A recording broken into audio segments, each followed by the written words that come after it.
नमस्कार. तर मी महाराष्ट्रातील पालघर जिल्ह्यातील वाडा या ठिकाणी आता आहे आणि या वाडा या ठिकाणी असताना माझ्यासोबत काही नेपाळवरून इथं काम करण्यासाठी आलेले कामगार आहेत. तर या कामगारांशी बोलत असताना त्यांच्या आयुष्यातल्या अनेक चांगल्या गोष्टी मला जाणून घेता आल्या. ते अत्यंत कष्टाने इथं आपलं जीवन जगतात. आयुष्यातील आपण काम करण्याचे दिवस आपल्या गावापासून किती दूर असावे, तिथं गेल्यानंतर ते कामगारांचं आयुष्य तिथं 36 तास 24 तास इतक्या वेळेपर्यंत काम करू शकणं आणि हे करत असताना कोणतंही व्यसन न करणं, आनंदानं आपलं आयुष्य जगणं, कामाला वाहून घेणं, अशा अनेक गोष्टी त्यांच्याकडे बघून शिकता आल्या. आज त्यांनाच काही विनंती केली आणि त्यांना म्हटलं की तुम्ही काही संवाद साधाल का. तो त्यांना हिंदी भाषा अवगत है. तो अभी मेरे साथ नेपाल से आए हुए लोगों को मैं पूछना चाहता हूँ कि अभी ये बंदा है जो इसने नेपाल से मलेशिया में भी काम किया है और मलेशिया से अभी इंडिया में भी वो काम करने के लिए आए हैं. तो अभी तेरा एक्सपीरियंस कैसा था, अभी कैसे काम किया आपने, आपका अनुभव कैसा था मलेशिया में और यहाँ पे? अनुभव तो दोनों का ठीक है, मलेशिया में भी ठीक है, यहाँ पर भी ठीक है. सच बताया था ऐसा तो इधर में लग रहा है क्योंकि यहाँ पर कोई भी समस्या है मतलब घर जा सकते हो तुरंत. अब मलेशिया से वापस तो नहीं आ सकते टाइम पर. इधर में मम्मी मर गया है, पापा मर गया है, कोई भी कुछ हो जाए लेकिन घर नहीं वापस आ सकता जल्द नहीं. इधर से लेकिन जा सकता है, टाइम पर घर में पहुँच सकता है, ये सुविधा है.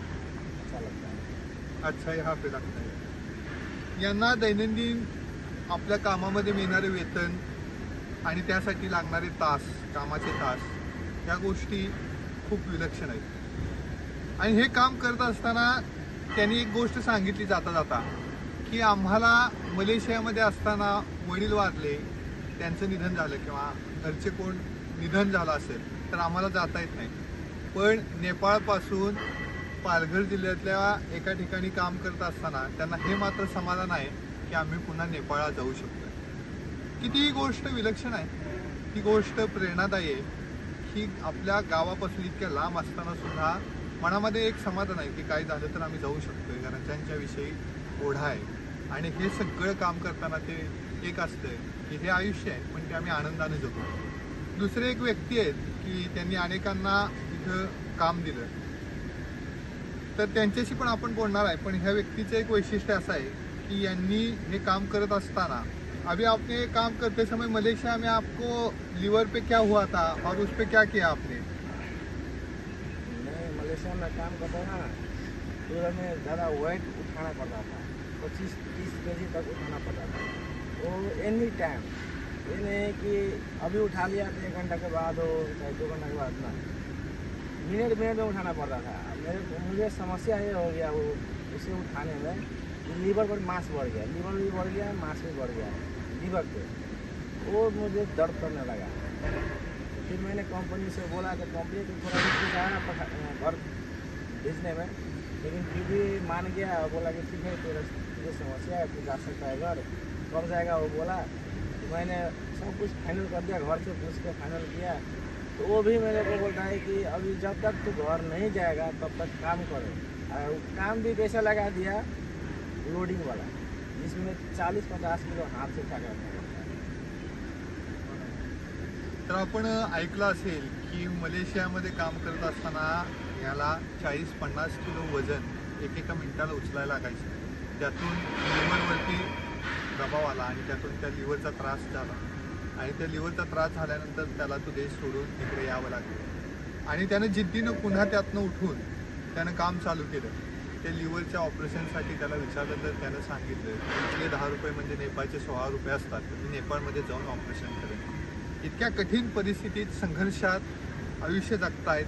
आयुष्यात पैसे मिळवणं ही गरज आहे, ती गरज पूर्ण करतायत, पण त्याच्यासाठी कोणत्याही वाईट प्रलोभनांच्या आहारी जात नाहीत. ती लोक कोणतंही व्यसन करत नाहीत, हे यांचं वैशिष्ट्य आहे.